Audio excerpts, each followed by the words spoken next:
My name is Alyssa Monroe, and I still remember the day my family erased me from their lives. It wasn't dramatic, just one cold dinner table where love turned into silence after I told them I was marrying Marcus, the man they refused to see as anything but a mistake. That night, I left home with nothing but a suitcase and a promise that I would survive without them. 9 years passed with no calls, no birthdays, no apology, just silence, so heavy it became its own kind of grief. I built a quiet life beside Marcus, who never once made me feel like I was less for choosing him. We were poor, overlooked, and invisible to the world that had already decided we wouldn't last. Then everything changed the day Marcus's startup went public, and our bank account stopped looking like a struggle and started looking like power. I didn't tell anyone from my past, not even when I heard the knock at my door that would reopen everything I buried. Standing there was my mother holding a list of demands, smiling like she had every right to the life she abandoned me in years ago, without remorse shown. My mother stood in my doorway, like she had never left my life. She held a folded paper, tapping it like it was a legal contract instead of guilt. Her eyes didn't even search for mine first. They scanned the apartment like she was evaluating profit. "We saw the news," she said softly, finally looking at me. I already knew what we meant. People who erased me now wanted a piece of my life. Marcus had warned me this would happen the moment his company hit $44 million valuation. She slid the paper closer, revealing demands for money, property, and family reconciliation compensation. I felt something inside me tighten. Not anger yet, something colder forming instead. I looked at her for a long moment, realizing she didn't come to reconnect. She came to collect. Then I heard footsteps behind me. Marcus was home early, and I saw my mother notice him before I even turned. Her expression changed instantly. The same man she once called unworthy, now standing in silence behind me in a tailored suit worth more than her entire life.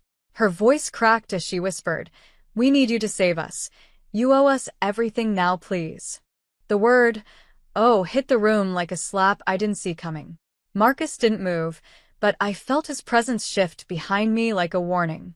My mother stepped forward, suddenly smaller, as if success had shrunk her pride instead of expanding it. She held out the paper again, this time shaking, as though desperation had rewritten her confidence. "I raised you," she said, voice cracking. "You don't just walk away from family like that." Something inside me finally broke, not loudly but cleanly, like glass deciding it no longer wanted to hold weight. I turned slightly, enough for Marcus to be beside me, not behind me. He looked at her once, calm, the kind of calm that made people regret speaking first. Then he said nothing for a moment, and that silence felt louder than anything she had ever demanded from us. I realized she wasn't here for me anymore. She was here for what I had become. And that's when Marcus finally reached for my hand, squeezing it once, as if asking silently whether I still belonged to the past or to the life I chose. I answered her before he could, and that changed everything forever. My mother stared at me like I had just rewritten her reality. Marcus still stood beside me, but I felt my voice settle before he ever spoke. I told her she didn't raise me to be owned, and silence swallowed the hallway. Her hands trembled around the paper as she insisted this was about family survival, not greed. I almost laughed, but it came out as air I didn't trust. Marcus finally stepped forward, calm and precise, saying the company wasn't a lottery ticket she could cash in. Her face changed at that word, company, like she was hearing money spoken in a language she suddenly understood. She tried again, softer this time, telling me my father was sick, bills were rising, everything falling apart without me. That was the first crack I felt in my resolve, not guilt exactly, but memory forcing itself back in. Then she opened her purse and slid something onto the table between us, something I hadn't seen in years, something that made my chest go cold instantly, because it carried my father's signature demanding I come home immediately. Before I realized this wasn't a request, it was a legal summons disguised as love it. My mother's hand was still shaking when she pushed the paper closer to me, as if proximity could turn desperation into authority. I read the header first. Legal notice, Monroe Family Estate Review, beneficiary reallocation request.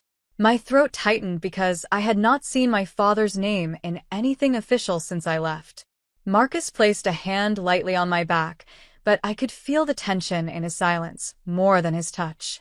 My mother quickly added that my father was fading and that this document required my immediate signature or I would be removed entirely. I felt the room tilt because the word removed didn't sound financial anymore.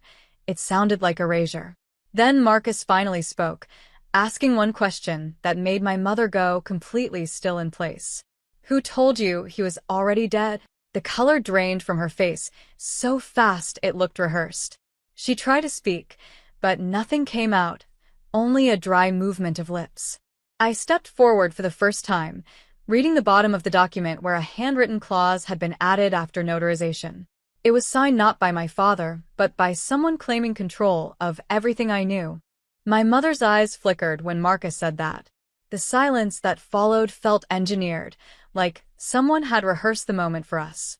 I looked at the signature again, my fingers tightening around the paper as Marcus leaned closer. It wasn't my father's handwriting, not fully, not the way I remembered from childhood cards and hospital forms. There was a stiffness to it, like someone copying grief without ever living it. My mother finally spoke, too quickly, saying the lawyers handled everything because my father was too weak to manage details. Marcus didn't look at her. His eyes stayed on the clause at the bottom of the page. I read it again, slower this time, and felt my stomach drop when I saw the name printed as executor. It wasn't my father.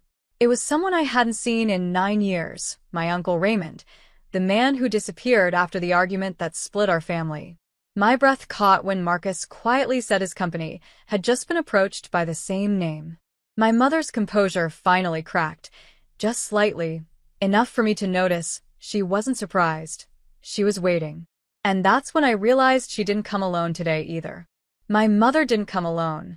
I realized it when Marcus placed his phone on the table and the screen lit up with a message from a restricted legal channel bearing Raymond's name again. My mother stepped back too quickly, like she had been caught rehearsing lines she no longer controlled. Marcus finally spoke, saying the company wasn't being approached for investment, it was being targeted for acquisition through me. I felt my chest tighten, because that meant my name was already inside their legal structure, without my consent. My mother's voice broke again, insisting she was protecting me, but Marcus interrupted quietly, saying the last transfer request had already been approved, and it was signed using my father's digital identity. I turned slowly toward her, realizing she wasn't asking for help, she was confirming execution of something already set in motion. Then Marcus added one final line that froze me completely. "Your father is still alive, and he just authorized everything, including you, as collateral, and that changed everything." And in that moment, I saw my mother smile faintly, because the truth wasn't news to her. It was the signal she had been waiting for all along to begin now. My mother's smile faded the moment Marcus opened the secure file on his laptop. Every signature, every transfer, every illegal authorization was already flagged and reversed before she ever stepped into my home. I felt my hands stop shaking for the first time since she arrived. Marcus looked at me, not at her, and asked if I wanted to end it here, or expose everything.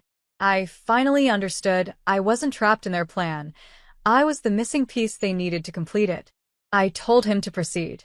The room filled with the quiet sound of legal notifications locking down accounts tied to my uncle, my mother, and every forged document they built around my father's name. She whispered my name like it could undo consequences, but I didn't move. For 9 years, I was erased. Now I was the reason they were being removed. Security arrived as Marcus ended the call, and I watched my mother realize she had built her entire return on a lie that was already collapsing. I didn't follow her out. I didn't cry. I closed the door on everything they tried to take from me, finally standing where I was always meant to be completed.